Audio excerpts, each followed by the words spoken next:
चौकामध्ये शिवसेना उद्धव बाळासाहेब ठाकरे सांगोला तालुका शिवसेना युवासेनेच्या वतीने हे माननीय संजय राऊत साहेबांच्या फोटोवरती दुग्धाभिषेक आंदोलन केलं। त्याचं कारण असं की काँग्रेस जनता पार्टी आणि त्याचा कालवा झाला आणि परत संबंध देशामध्ये काय झालं हे आपण सगळ्यांना ज्ञात आहे।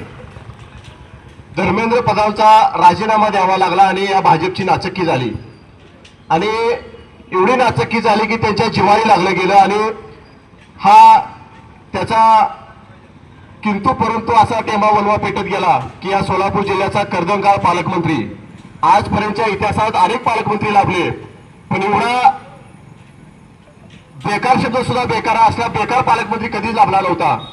कारण हुकुमशाहीचे राज्य या पालकमंत्र्यांना संबंध जिल्ह्यामध्ये राबवलं। आपण गेल्या नगरपालिका जिल्हा परिषद पंचायत समिती अनेक आल्यापासून ते या क्षणापर्यंत आपण बघत आलेलो आहोत।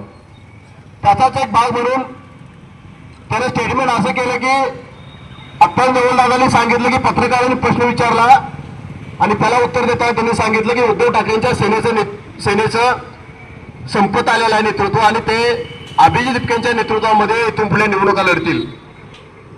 अरे बाबा, जिल्ह्याचा पालकमंत्री संबंध महाराष्ट्र चालवणाऱ्या आणि ठाकरेंचा आजपर्यंत कुणीच नाद केला नाही, तो ठाकरेंवरती बोलायला लागला म्हणजे आपली उंची किती तो बोलतोय किती। एक तर ते सुपारी मावा खाल्ल्याने काय बोलतोय तू कळलं बरं आम्हाला, त्यात नाही तुला कसं जिल्ह्याला स्वीकारलाय आणि तो उद्धव ठाकरेंची आणि शिवसेनेची मापं काढायला लागल्यानंतर कुणाला किती टाक्याचं ऑपरेशन करायचं, कुणाला किती मिलीचं किती धुलीचं इंजेक्शन द्यायचं, त्याचा टाका कसा घ्यायचा हे माननीय संजय राऊत साहेबांना चांगलं माहित आहे। कारण ते शिवसेना प्रमुख सन्माननीय बाळासाहेब ठाकरे यांच्या तालमीत तयार झालेलं नेतृत्व आहे। त्याला त्याच भाषेमध्ये त्याला जिभेला टाकं घेतलं आणि त्याचा वनवा काल सांगोल्याच्या वास्तू चौकामध्ये पेटला गेला। मी काल बाट लावली, त्याच्यामध्ये सांगितलं तुम्ही किती मूळ भाजपचे लोक आहात, तुम्ही कधी भाजपच्या हेगडेवर पाहिलेत का, कधी वाचलेत का, तुम्ही अटल बिहारी वाजपेयी कधी वाचलेत का, कधी पाहिलेत का, त्यांची कधी भाषण युट्यूबला ऐकलेत का। म्हणून काल त्यांचे एवढे त्यांनी घोषणाबाजी केली ह्या वेळेला आणि अशा काही घोषणा दिल्या की आम्ही भाजपच्या अर्ध्या संघाच्या खुशीतून मुशीतून घडलेले लोक आहोत।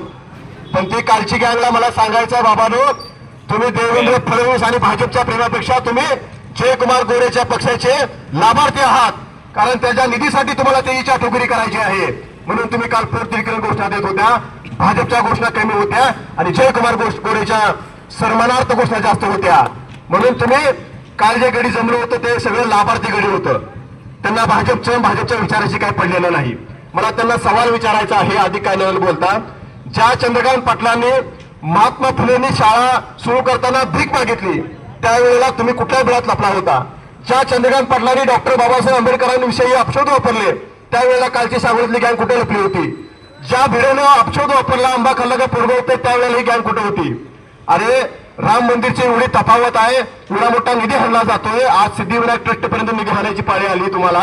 अरे ह्याच्यावरती तुम्ही काल कुठे लपला होता? म्हणून कालचं आंदोलन त्यांचं हास्यास्पद झालेलं आहे, ते काय सिरियस आंदोलन नाही।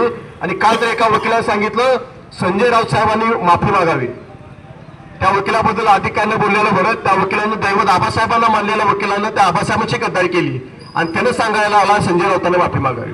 अरे बाबा काय चाललंय? म्हणून अधिक काय न बोलता कालच्या निषेधार्थ आंदोलनाचं त्यांचं त्यांनी लोकशाही मार्गाने केलं।